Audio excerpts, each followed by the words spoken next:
Сәлем достар, бүгін картоп қосылған пирожки дайындап үйренетін боламыз. Осы рецептпен дайындасаңыз, сіздің қамырыңыз өте жұмсақ әрі ерекше болып шығатын болады. Ол үшін қажетті ингредиенттер: сүт, ашытқы, тұз, қант, күнбағыс майы, жұмыртқа және де ұн.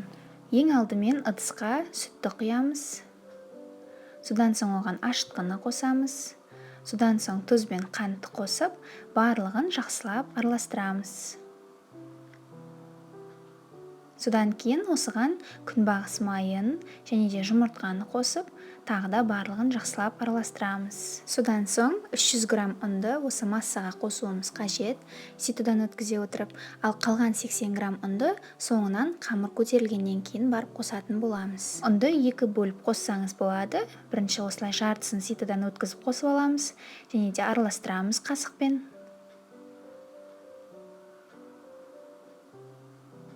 Содан кейін қалған жартысын қосып, оны да жақсылап араластырамыз. Яғни уже қамыр илеуіміз қажет болады. Қасықпен ыңғайсыз болса, қолмен осылай араластыра отырып, қамыр илейміз. Қамыры осы видеодағыдай өте жабысқақ болып шығады. Осылай жабысқақ күйінде бетін жауып қалдырамыз да, оны 1-1,5 сағатқа көтерілуге жылы жерге қоямыз. Оған дейін начинкасын дайындаймыз. Ол үшін қажетті заттар: картоп, шуа және де тұз бен бұрыш. Ең алдымен суға піскен таза картопты осындай ыдысқа саламыз. Содан кейін оны еземіз. Өзіңізге ыңғайлы ыдыспен немесе миксермен, қалаған қасығыңызбен езсеңіз болады.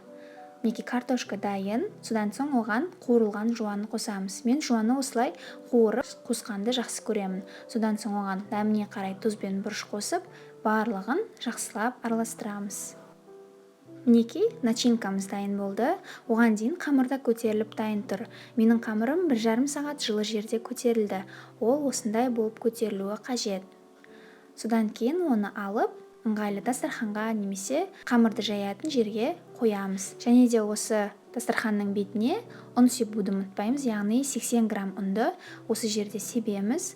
Және де соның үстіне қамырды қойып, ұнмен бірге барлығын жақсылап илейміз.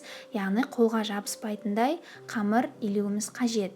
Ол басында көтерілген кезде өте жабысқақ болды. Осы соңында оған қалған ұнды қосамыз да, осындай қолға жабыспайтын жұмсақ қамыр илейміз. Көріп тұрғаныңыздай, қамыр қолға мүлде жабыспайды. Содан кейін оны қойып, жаямыз. Неке осындай қалыңдықта жаямыз. Содан кейін оны кесемен немесе өзіңізге ыңғайлы формамен дөңгелектеп кесіп аламыз. Содан соң әрқайсысына начинканы саламыз. Осылай бір қасықтан начинканы қатты толтырмай саламыз. Содан кейін екі жағын біріктіріп, барлығын түйеміз. Яғни ашық жері қалмау қажет. Жақсылап екі жағын қамырдың жабыстырып, түйуіміз қажет. Осылай барлық пирожкилерді дайындап аламыз. Яғни әуелі дөңгелектеп кесеміз, содан кейін оған начинкасын саламыз, содан кейін екі жағынан жақсылап жабыстырамыз. Ашық жер қалмайтындай етіп жабыстыруымыз қажет. Барлық пирожкилерді осылай дайындап аламыз. Осы рецептпен барлығы 16 штук пирожки шығады. Содан кейін противеньді алып, оның үстіне пергаменттік қағазды орналастырып, соған пирожкилерді орналастырып шығамыз. Содан соң оған жұмыртқаның сарысын жағамыз және де 180 градус қызып тұрған пеште 25-30 минут пісіреміз. Пирожкилер дайын. Сіздерге рецепт ұнады деген ойдамын. Баршаңызға сәттілік!